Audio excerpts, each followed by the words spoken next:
নমস্কার বন্ধুরা, বাঁধাকপির তরকারি স্বাদে গন্ধে এবং তার সাথে কালারটাও পারফেক্ট রেখে কিভাবে বানাবে সেটাই আজ আপনাদের সাথে শেয়ার করব। তো চলুন দেখে নেওয়া যাক আজকের রেসিপি।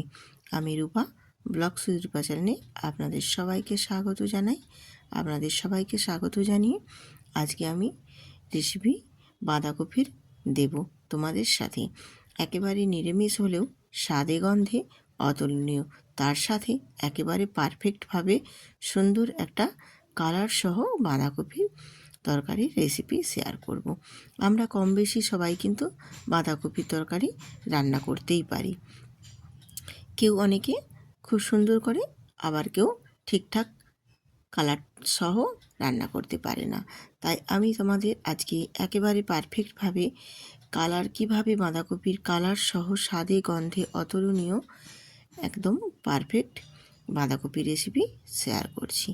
তো চলুন দেখে নেওয়া যাক। আমি প্রথমে বাঁধাকপিগুলোকে একেবারে ঝিরিঝিরি করে কেটে নিচ্ছি। তোমাদের দেখিয়ে দিচ্ছি, দেখো কিভাবে বাঁধাকপিটা একদম ঝিরিঝিরি করে কেটে নেবে। এই রকমভাবে ঝিরিঝিরি করে বাঁধাকপিটা কেটে নিলে বাঁধাকপিটা দেখতে যেমনি ভালো লাগে, বাঁধাকপি খুব তাড়াতাড়ি কিন্তু সেদ্ধও হয়ে যায়। আর এখানে আমি কয়েকটা মটরশুঁটিও ছাড়িয়ে নিয়েছি, আর এখানে আমি মিডিয়াম সাইজের দুটো আলু নিয়েছি আর একটা টমেটো। সব কিছুকেই খুব ভালো করে আমি ধুয়ে পরিষ্কার করে সব রেডি করে নিয়েছি। এরপর চলে যাব গ্যাসেতে। গ্যাসটা অন করে আমি একটা কড়াই বসিয়ে দিয়েছি, আর কড়াইয়ের মধ্যে দিয়ে দিয়েছি এখানে সাদা তেল। আমি আজকে বাঁধাকপিটা সাদা তেলেই রান্না করছি, তোমরা চাইলে সর্ষের তেলেও করতে পারো। তেলটা হালকা গরম হয়ে আসলে ওর মধ্যে দিয়ে দেব গোটা গরম মশলা, গোটা জিরা কয়েকটা, আর দেব 5 ফোড়ন, আর এখানে দিয়েছি শুকনো লঙ্কা আর তেজপাতা। সব কিছুটা বেশ সুন্দর করে ফোড়নটা হালকা করে একটু ভেজে নেব, বেশ একটা মিষ্টি গন্ধ বেরোবে। সেই পর্যায়ে এখানে আমি চিনি আর সামান্য অল্প একটু নুন দিয়ে দেব। খুব বেশি কিন্তু ফোড়নটা ভাজা যাবে না, হালকা করে ভেজে নেওয়ার পরই আমি এখানে চিনি আর নুনটা দিয়ে দেব। চিনি আর নুনটা দিয়ে একটু নাড়াচাড়া করে চিনিটাকে বেশ ভালো মতো একটু ক্যারামেল করে নেব। দেখুন ক্যারামেলটা শুরু হতে লেগে গেছে। ঠিক এই পর্যায়ে আমি এখানে কেটে রাখা আলুগুলো দিয়ে দেব। আর ক্যারামেলটা খুব তাড়াতাড়ি রেডি হতে সাহায্য করে নুন। ক্যারামেলের উপর একটু হালকা নুন দিয়ে দিলে দেখবে ক্যারামেলটা খুব তাড়াতাড়ি কুইকভাবে রেডি হয়ে আসবে। এরপর আমি আলুগুলো দিয়ে দিলাম। আলুগুলো দিয়ে নাড়াচাড়া করে আমি একটু আলুটা ভেজে নেব। আলুটাই এখন মনে হচ্ছে যেন ভাজা হয়ে গেছে, কিন্তু ঠিকমতো এটা কিন্তু ভাজা হয়নি, আর একটু ভাজা হবে, যেহেতু এখানে ক্যারামেলটার কালারটার জন্য এইরকম মনে হচ্ছে। তো এইরকমভাবে আমি ভেজে নিয়েছি লালচে করে। এরপর আমি ওই আলুর মধ্যেই দিয়ে দিয়েছি এখানে জিরে, আদা আর শুকনো লঙ্কা বাটা দিয়ে বেশ একটু অল্প জল দিয়ে মশলাটা একটু কষিয়ে নেব। আর এখানে গুঁড়ো মশলাও অ্যাড করে দিলাম। গুঁড়ো মশলা দিয়েছি এখানে কাশ্মীরি লঙ্কার গুঁড়ো, আর দিয়েছি হলুদ গুঁড়ো, আর এখানে দিলাম ধনে গুঁড়ো। আমি কিন্তু জিরে গুঁড়ো এখানে ব্যবহার করব না, কারণ জিরে গুঁড়োটা আমি এর আগেও দিয়েছি, ফোড়নে দিয়েছি, আবার আদার সাথে বেটেও দিয়েছি, সেক্ষেত্রে আর জিরে গুঁড়ো এখানে দিলাম না। আর অ্যাড করে দিলাম এখানে আমি একটা টমেটো, দিয়ে মশলাটা বেশ সুন্দর করে একটু কষিয়ে নেব আলুর সাথে। আলুগুলো এইভাবে নেড়ে নিলে আলুটাও বেশ সুন্দর ভাজা হয়ে একদম হাফ মোটামুটি সেদ্ধ হয়ে যাবে, আর মশলাটাও বেশ সুন্দর করে কষানো হয়ে যাবে। আর নিরামিষ যেহেতু বাঁধাকপি, সেক্ষেত্রে এখানে আমি কিছুটা ধনেপাতা অ্যাড করব। ধনেপাতা দিয়ে বাঁধাকপি রান্না করলে বাঁধাকপির স্বাদ কিন্তু ভীষণ সুন্দর আসে। আর নিরামিষ যদি হয় সেক্ষেত্রে বাঁধাকপিটার সাথে এই ধনেপাতাটা দেওয়াটা খুবই মাস্ট। সেক্ষেত্রে দিলে কি হয়, বাঁধাকপির স্বাদটা আরও সুন্দর আসে। ধনেপাতাটা দিয়েও আমি একটু কষিয়ে নিয়ে এবারে দিয়ে দিলাম এখানে স্বাদ মতো নুন। তো নুনটা আমি যেহেতু প্রথমে আগে দিয়েছি, সেক্ষেত্রে বাকি পরেটা আবার যতটা প্রয়োজন লাগলো সেই মতো আমি আবারও দিয়ে দিলাম।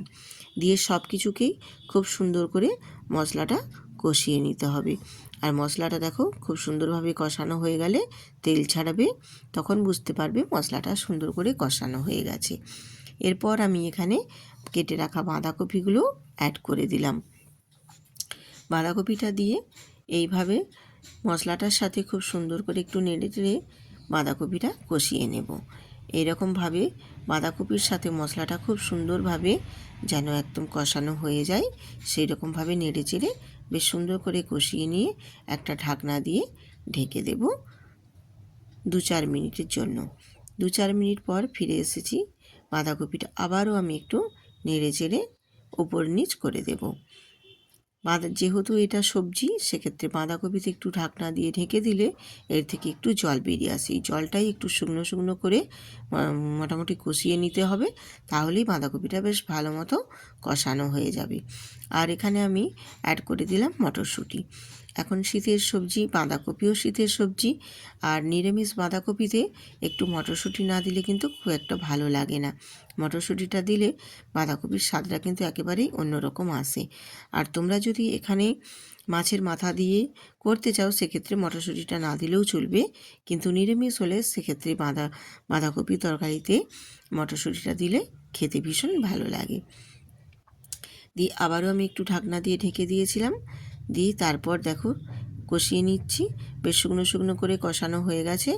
আর এখানে 3 থেকে 4টা আমি এখানে কাঁচা লঙ্কা দিয়ে দিলাম। তো এই কাঁচা লঙ্কাগুলো খুব একটা ঝাল নেই, তার জন্য আমি একটু বেশি করেই দিয়েছি। যদি ঝাল থাকে সেক্ষেত্রে একটু কমিয়ে দিতাম। তোমরা ঝালের পরিমাণটা যে যেরকম খেতে চাও সেই মতো বাড়িয়ে কমিয়ে নেবে।